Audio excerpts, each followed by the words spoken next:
Chittagong Nahar dairy. দেখুন এই ফার্মে 1530টা গাভী আছে। এর মধ্যে গাভী আছে 400টা, আর সবগুলা বকনা ষাঁড়। 1530টা গরু আছে এখানে। সবগুলা গরু ছাড়ি ফেলা হয়। এখন দেখেন এই গরুগুলা সুন্দর মতনে মিল্কিং পার্লারে চলে যাবে, যেখানে গরুগুলা দুধ দহন করবে সেখানে চলে যাবে। এখন এদেরকে কিছু বলতে হচ্ছে না, এরা নিজেরা নিজেদের মতো চলে যাচ্ছে। এরা সবাই এখন মিল্কিং পার্লারে চলে যাবে, সবাই সবার মতো করে চলে যাচ্ছে। দেখুন আপনারা সবাই কি সুন্দর লাগতেছে। এখানে সবগুলা গরু সেরে ফেলা হয়। এটা আমাদের চট্টগ্রামে নাহার ডেইরি লিখে ইউটিউবে সার্চ দিলে আপনারা দেখতে পারবেন। দেখেন সবগুলা গরু চলে যাইতেছে, মাশাআল্লাহ।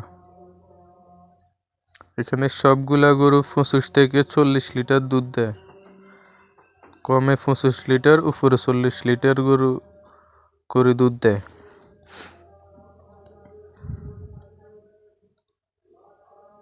400টা দুধ দেওয়ার গাভী আছে এখানে।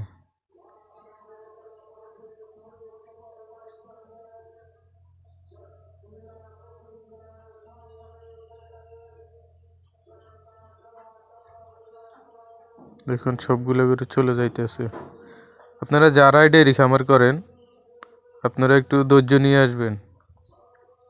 ডেইরি খামার করতে হলে ধৈর্য লাগবে, আর আপনার কিছু ভালো একটা লোক লাগবে, ভালো গরু লাগবে। এখন দেখেন গরুগুলা গোসল হয়ে যাইতেছে, একটা একটা করে সুন্দর মতন গরুগুলা গোসল হয়ে যাইতেছে।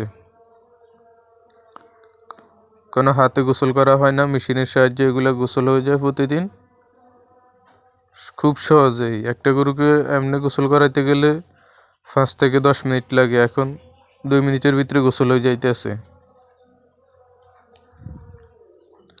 দেখুন কি সুন্দর চলে যাইতেছে এরা। দেখেন গোসল হয়ে গেছে সবগুলা গরুর।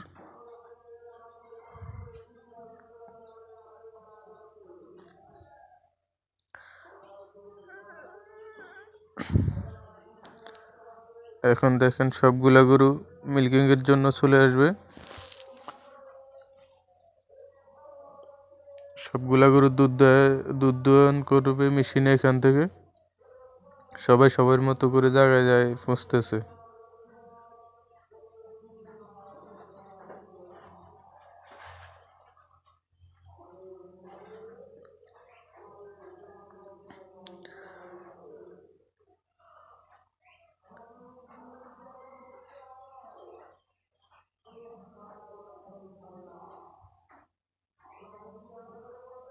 তারপরেও এরা পরিষ্কার করে দিচ্ছে যে উলানগুলা যেহেতু কোনো রকমের জীবাণু না থাকে দুধের মধ্যে, যেহেতু দুধ এটা একটা পুষ্টি খাদ্য, বাচ্চাদের খাদ্য।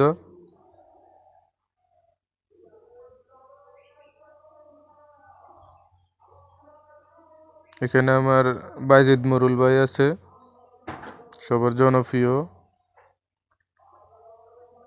এটা হচ্ছে নাহার ডেইরির টুটুল ভাই, উনি হচ্ছে নাহার ডেইরির টুটুল ভাই। এখন টিস্যু পেপার দিয়ে গরুগুলার বাটগুলা মুছে দেওয়া হবে। দেখেন টিস্যু পেপার দিয়ে গরুগুলার বাটগুলা সুন্দর মতন মুছে দিচ্ছে, যাতে কোনো ধরনের জীবাণু না থাকে।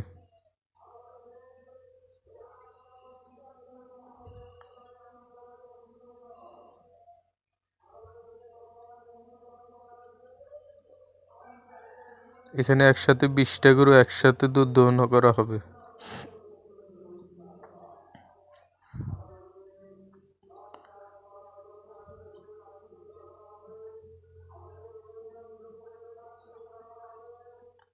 এখন তারা আবার দুধ দহনের আগে দুধগুলো পরীক্ষা করে নেয়, যাতে গরু বাটে কোনো সমস্যা হবে কিনা আগামীতে, সামনে ম্যাস্টাইটিস হবে কিনা, এই কারণে একটু পরীক্ষা করে নেয়।